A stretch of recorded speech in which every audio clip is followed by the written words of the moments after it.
बिस्मिल्लाहिर्रहमानिर्रहीम। आज जिस टॉपिक से रिलेटेड हम डिस्कस करना चाह रहे हैं वो है सेट्स। सेट्स जो है बेसिकली एक वेरी बेसिक टर्म है मैथमेटिक्स में।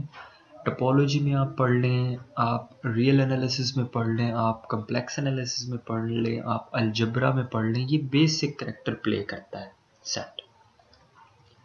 तो सेट क्या होता है? Set is generally described as a well defined collection of distinct objects.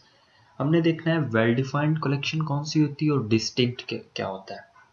Well defined क्या होता है? A collection in which we may be able to decide whether any of the included object belong to the collection और not.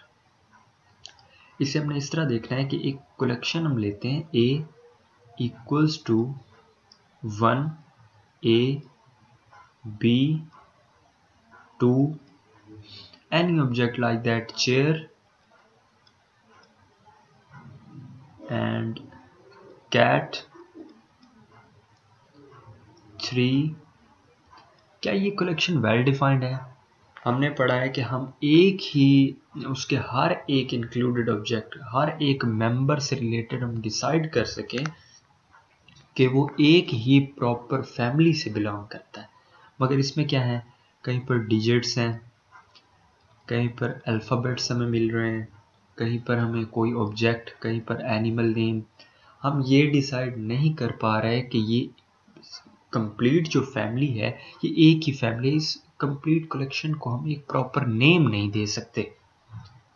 ठीक है, तो बात जब distinct पर आती है तो डिस्टिंक्ट क्या होगा कि डिस्टिंक्ट में कोई भी एक कलेक्शन ऐसी लेंगे जिसमें रिपीटिशन नहीं होगी। 1 2 2 3 4। तो ये जो कलेक्शन है इसमें रिपीटिशन हो रही है, 2 दो दफ़ा रिपीट हो रहा है। बट देयर एग्जिस्ट नो 2 और more elements that are identical. ये होता है डिस्टिंक्ट। कोई भी ऐसा एलिमेंट, 2 या 2 से ज़्यादा ऐसे एलिमेंट्स नहीं होने चाहिए कलेक्शन में जो आइडेंटिकल हों, एक जैसे हों। तो ये हमारे पास कलेक्शन डिस्टिंक्ट नहीं है। जो ए कलेक्शन लिए हमने ये वेल डिफाइंड नहीं है। तो वेल डिफाइंड कौन सी होगी और डिस्टिंक्ट कौन सी होगी? हमारे पास कुछ वेल नोन सेट्स हैं जो हम जानते हैं। नेचुरल नंबर्स क्या होते हैं? 2 3 अप टू सो ऑन। ये हमारे पास सेट ऑफ नेचुरल नंबर्स हैं। इसमें हर एक एलिमेंट जो है डिस्टिंक्ट है, कभी भी 2 एलिमेंट आइडेंटिकल नहीं आएंगे, सेम नहीं आएंगे। और इसमें वेल डिफाइंड भी हैं। हर एक एलिमेंट का जो ताल्लुक है वो सेट ऑफ नेचुरल नंबर से है, वो नेचुरल नंबर है। आगे हम देखते हैं कि सेट में जितने भी एलिमेंट्स होंगे, फॉर एग्जांपल हम एक सेट ले लेते हैं, सेट ए ले लेते हैं हम, 1 2 3 एंड 4।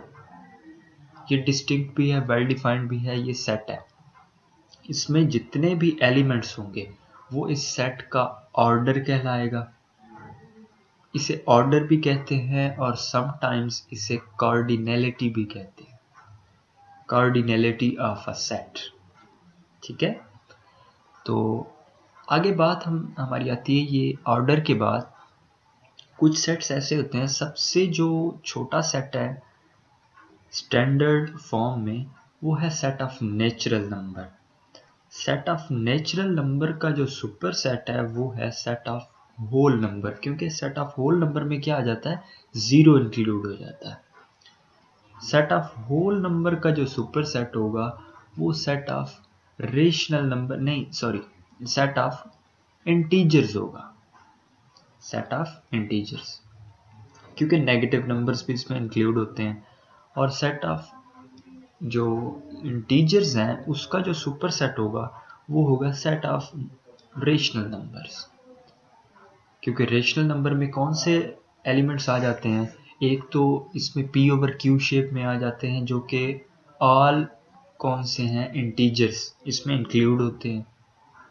ऑल इंटीजर्स जो हैं सेट ऑफ रेशनल नंबर में इंक्लूड होते हैं। और इसके अलावा एडिशनल में टर्मिनेटिंग डेसिमल्स, ऐसे डेसिमल्स जो टर्मिनेट हो जाते हैं, जिनके डेसिमल पार्ट में फाइनाइट नंबर ऑफ एलिमेंट्स होते हैं, ये टर्मिनेटिंग डेसिमल है। तो ये सेट ऑफ रेशनल नंबर से बिलोंग करेगा, ठीक है। टर्मिनेटिंग डेसिमल है जो कि टर्मिनेट हो जाता है, जिसका डेसिमल पार्ट एक जगह पर फाइनाइट है, ठीक है। इसके अलावा एक और टाइप होती है रिकरिंग डेसिमल्स। रिकरिंग डेसिमल्स कौन से होते हैं? जिनके डेसिमल पार्ट्स में कुछ numbers back to back repeat हो रहे होते हैं। जैसे अगर मैं लिखता हूँ 3.125 31253 31253 रिपीट हो रहे हैं, एक सिमेट्री है। पीरियोडिक डेसिमल्स भी इन्हें कहा जाता है। ये भी बिलोंग करते हैं सेट ऑफ रेशनल नंबर को। तो ये इस एडिशन की वजह से, इन नंबर्स के एडिशन की वजह से ये जो इंटीजर्स का सुपरसेट होता है वो रेशनल होता है। और रेशनल का सुपरसेट कौन सा होगा? रेशनल का जो सुपरसेट होता है वो सेट ऑफ रियल नंबर होता है। सेट ऑफ रियल नंबर क्या होता है? जिसमें रेशनल नंबर भी आ जाते हैं, यूनियन इर्रेशनल नंबर भी आ जाते हैं, ठीक है, जिन्हें P ओवर Q की शेप में नहीं लिखा जा सकता, या जो नॉन टर्मिनेटिंग होते हैं, टर्मिनेट नहीं हो रहा है, पीरियोडिक भी नहीं है वो, तो वो इर्रेशनल होते हैं, वो इसमें ऐड हो जाते हैं रियल में। और जो रियल का सुपरसेट है वो है set of complex numbers. Set of complex numbers, उसमें रियल नंबर्स इंक्लूड होते हैं। सेट ऑफ कॉम्प्लेक्स नंबर्स की शेप जो होती है वो होती है a प्लस आयोटा b, जहां पर क्या होगा, ये a और b दोनों रियल नंबर्स होंगे, रियल नंबर से बिलोंग करेंगे। तो ये इमेजिनरी पार्ट होता है, ये रियल पार्ट होता है, ये आगे इसकी डिटेल आगे है। तो सबसे बड़ा जो सेट इन स्टैंडर्ड फॉर्म वो है कॉम्प्लेक्स नंबर्स, ठीक है। तो आगे अलजेब्रा में हमने पढ़ना है, आगे थ्योरम्स हम करेंगे कुछ सॉल्व, उसमें हमने ये पढ़ना है कि दो सेट्स इक्वल कब होते हैं।